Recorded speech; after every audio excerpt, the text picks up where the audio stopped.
La journée s'achève, et avec elle, le bruit du monde s'estompe. C'est dans ce silence que les blessures de l'âme se ravivent souvent. Le poids sur votre cœur s'alourdit. Peut-être qu'en fermant les yeux, vous revoyez les visages de ceux qui vous ont blessé, trahi ou calomnié. Vous entendez encore en boucle leurs paroles dures. Vous ressentez encore le froid de leur injustice. La colère monte, légitime. Le désir de justice, si humain, brûle en vous. Vous vous demandez « Comment puis-je pardonner ? Comment puis-je même avancer avec ce fardeau ?» La tentation est forte de laisser l'amertume planter ses racines profondes, de construire des murs autour de votre cœur pour ne plus jamais être atteint. Mais ce soir, une autre voie vous est proposée. Un chemin radical, contre-intuitif, divin. Nous sommes invités non seulement à pardonner, mais à faire un pas de plus, un pas qui semble difficile. Souhaiter du bien à ceux qui nous veulent du mal. Ce n'est pas une suggestion, c'est une clé de libération. Dans les minutes qui suivent, nous n'allons pas simplement méditer. Nous allons entreprendre un acte spirituel puissant, transformer le poison de l'amertume en une source de bénédiction, pour eux, mais surtout pour vous. Avant d'élever nos voix, il est essentiel de comprendre pourquoi Jésus nous demande cet acte qui semble aller contre notre nature. Ce n'est pas un signe de faiblesse ou une approbation du mal qui a été commis. C'est tout le contraire. C'est la plus grande démonstration de force spirituelle et de liberté.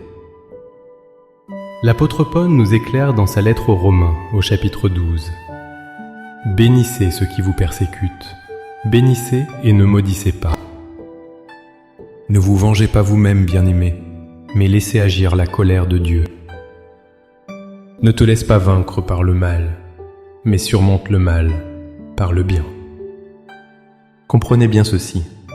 Lorsque nous entretenons la haine et le ressentiment, nous laissons le mal qu'on nous a fait gagner une seconde fois, à l'intérieur de nous-mêmes. Nous lui donnons le pouvoir de dicter nos émotions, de voler notre paix et d'empoisonner notre avenir. En choisissant de bénir, nous brisons ce pouvoir. Nous déclarons que le mal n'aura pas le dernier mot dans notre vie. Le fondement ultime de cette prière se trouve au pied de la croix. Là, alors qu'il endurait la torture la plus injuste, Jésus a levé les yeux au ciel et a prié. « Père, pardonne-leur, car ils ne savent pas ce qu'ils font. » En nous demandant de bénir nos persécuteurs, il ne nous demande rien qu'il n'ait lui-même accompli dans sa forme la plus parfaite. Notre prière ce soir n'est donc pas un acte de sentimentalisme, mais un acte d'obéissance et d'imitation de Christ. C'est un pas de foi qui aligne notre cœur sur le sien et qui libère la puissance de guérison de Dieu dans notre propre vie. Maintenant, avec une foi ferme en cette promesse, trouvons un lieu de calme. Fermons les yeux. Respirons profondément et entrons ensemble dans la présence de Dieu. Laissez ces paroles devenir les vôtres, prononcées depuis le plus profond de votre être. Père céleste, Dieu de toute consolation et de toute paix, je viens à toi ce soir, le cœur lourd et fatigué. Tu vois les blessures que je porte, tu connais les noms et les visages de ceux qui en sont la cause. Je ne te cache pas ma douleur, ma colère, mon incompréhension. Je dépose tout cela devant toi, en toute honnêteté, car tu es mon refuge et ma forteresse. Seigneur, par un acte de ma volonté, soutenu par ta grâce, je choisis maintenant de déposer à tes pieds le fardeau du ressentiment. Je renonce au droit de me venger. Je renonce au scénario de représailles que je rejoue dans mon esprit. Je brise les chaînes de l'amertume et de la haine. Je libère ces personnes de la dette que je crois qu'elles me doivent, tout comme tu m'as libéré. De ma propre dette immense sur la croix. Je te remets le jugement qui n'appartient qu'à toi. Et maintenant, Seigneur, je fais le pas de foi que tu me demandes. Je place délibérément devant toi, prenez un instant pour visualiser là ou les personnes qui vous ont blessé. Au lieu de la malédiction que ma chair voudrait prononcer, je choisis de prononcer ta bénédiction sur leur vie. Père, je te demande de te révéler à eux d'une manière puissante. S'ils marchent dans les ténèbres, que ta lumière perce leur confusion. Ouvre leurs yeux spirituels pour qu'ils voient ton amour infini et la vérité de leurs propres conditions. Je prie pour que tu bénisses leur foyer et leur famille. Là où il y a des conflits, apporte ta paix. Là où il y a la maladie, apporte ta guérison. Là où il y a le manque, je te prie de pourvoir à leurs besoins, selon ta richesse et ta gloire. Je prie pour que ta paix, qui surpasse toute intelligence, inonde leur cœur et apaise leurs propres tourments, leurs propres peurs et leurs propres insécurités, qui sont peut-être à la source du mal qu'ils ont commis.